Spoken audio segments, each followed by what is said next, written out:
Vamos fazer uma colagem comigo! Primeiro vamos atrás da nossa página. Admirem meus desenhos.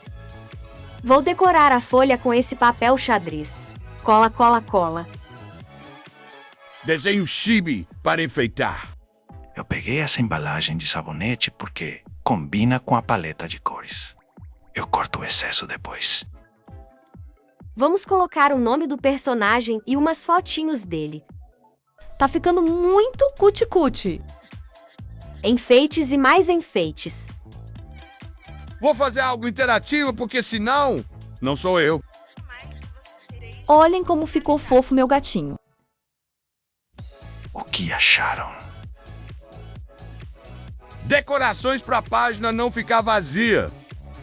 Só falta a data e já terminamos. Esse foi o resultado, meus amados.